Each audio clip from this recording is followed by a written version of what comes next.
Bismillahirrahmanirrahim. Assalamualaikum warahmatullahi wabarakatuh. Nama saya Nibro Syadat Abrori, NIM 2024 112731, mata kuliah Media Pembelajaran, dosen pengampu Dr. Ahmad Ikhwanul Mutakin, MPDI. Nah, di sini saya akan mempresentasikan yaitu tentang teori kerucut Edgerdale. Di sini saya akan membahas teori kerucut tersebut. Pendahuluan, teori kerucut pengalaman count of experience yang dikembangkan oleh Edgerdale pada tahun 1946 adalah sebuah model yang menjelaskan bagaimana pengalaman manusia berinteraksi dengan cara yang berbeda dalam proses pembelajaran. Nah, di sini yaitu menjelaskan bahwa berbagai macam model yang menjelaskan bagaimana pengalaman manusia dapat berinteraksi dengan cara yang berbeda dalam suatu proses pembelajaran. Dell mengusulkan bahwa semakin konkret dan langsung pengalaman yang diterima seseorang, maka semakin besar kemungkinan pengalaman itu untuk membentuk pemahaman yang mendalam dan lebih efektif. Kerucut Kerucut pengalaman ini digambarkan dalam bentuk sebuah kerucut yang terbagi menjadi beberapa lapisan. Nah, jadi kerucut ini adalah suatu model pembelajaran yang eh, bisa efektif dan dapat membentuk kepemahaman yang mendalam dan lebih efektif. Jadi, yang pengalaman dari yang paling abstrak hingga yang paling konkret. Urutannya begitu. Jadi yang paling abstrak sampai yang paling konkret. Di dasar di dasar kerucut terdapat pengalaman yang paling nyata dan langsung, seperti pengalaman langsung melalui benda atau tindakan, sementara di bagian puncak kerucut terdapat pengalaman yang paling abstrak seperti kata-kata atau simbol. Kemudian masuk pembahasan. Teori kerucut, pengalaman count of experience yang dikembangkan oleh Edgerdale adalah sebuah model yang menggambarkan bagaimana pengalaman manusia dapat dipahami dan diterima dalam proses abstrak dalam pengalaman yang dialami seseorang.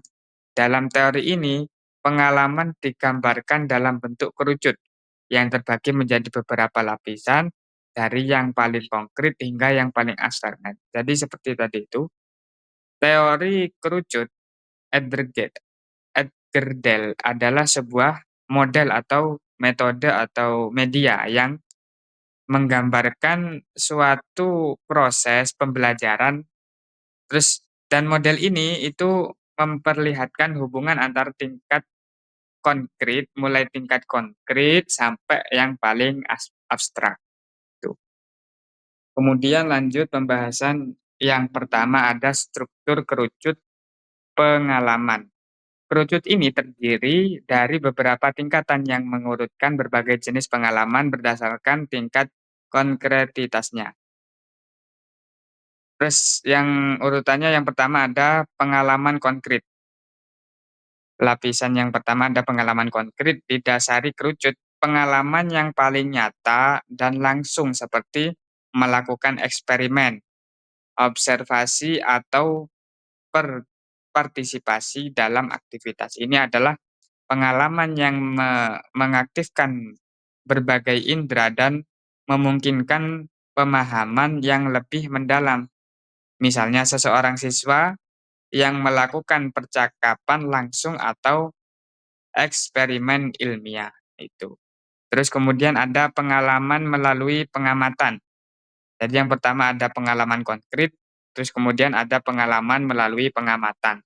Pengalaman yang diperoleh dari melihat orang lain melakukan aktivitas atau me mendemonstrasikan sesuatu seperti menonton video atau presentasi. Ini juga masih lebih nyata dibandingkan hanya menerima informasi secara verbal.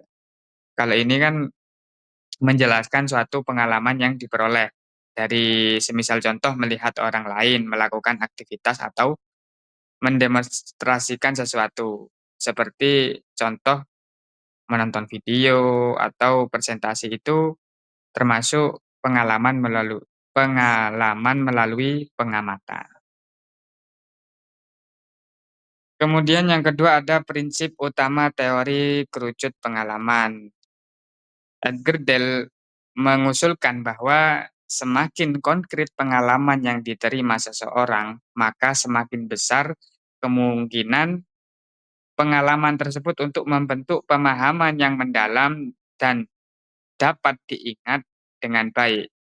Nah, pembelajaran yang melibatkan pengalaman langsung atau nyata, misalnya eksperimen atau permainan peran, cenderung lebih efektif daripada hanya mengandalkan pengalaman yang lebih abstrak seperti mendengarkan ceramah. Nah, jadi maksud Edergel di sini itu mengusulkan bahwasanya semakin konkret pengalaman yang diterima seseorang, maka semakin besar kemungkinan pengalaman tersebut untuk membentuk pemahaman yang mendalam. Maksudnya, ketika ada seseorang yang melakukan pengalaman yang sangat konkret, semisal contoh itu semisal eksperimen atau permainan berperan, itu kan pengalaman yang diterima seseorang kan besar begitu kan, konkret, terus pengalamannya juga besar, maksudnya banyak yang diterima.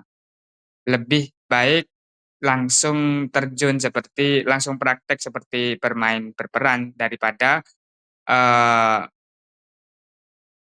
daripada cer ef daripada hanya mengandalkan pengalaman yang lebih abstrak seperti mendengarkan ceramah, itu kan abstrak jadinya.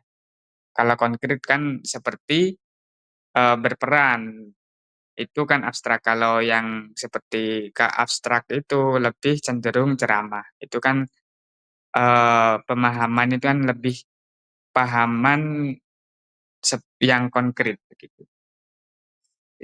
Kemudian yang ketiga ada implikasi dalam pendidikan. Teori ini memberikan panduan bagi pendidik untuk merancang pengalaman belajar yang lebih efektif. Mendorong penggunaan metode pembelajaran yang melibatkan pengalaman langsung atau yang melibatkan berbagai indera siswa, misalnya mengkombinasikan visualisasi, percakapan, dan eksperimen untuk membantu siswa memahami konsep dengan lebih baik. Dengan demikian siswa dapat mengalami pembelajaran secara lebih menyeluruh dan tidak hanya mengandalkan pembelajaran verbal atau teori semata. Maksudnya ini, teori ini itu memberikan panduan untuk siswa merancang pengalaman mereka, seperti contoh, jika ada seseorang itu belajar teori semata, itu tidak akan full 100% ilmu yang didapat. Jadi harus ada tindak lanjut seperti, eee, seperti contoh eksperimen, itu kan langsung langsung diamalkan gitu ilmunya. Jadi itu akan eee, lebih lebih sangat memahamkan sekali begitu. Kemudian yang keempat ada kritik dan penerapan. Meskipun teori ini memberi penekanan pada pentingnya pengalaman konkret, beberapa kritik muncul terkait kesulitan untuk selalu menerapkan pembelajaran yang sepenuhnya yang berbasis pengalaman langsung, terutama dalam konteks materi yang abstrak atau teori, namun teori ini tetap relevan dalam desain instruksional karena mengingatkan pendidik untuk berusaha memberikan pengalaman yang lebih kaya dan mendalam bagi siswa.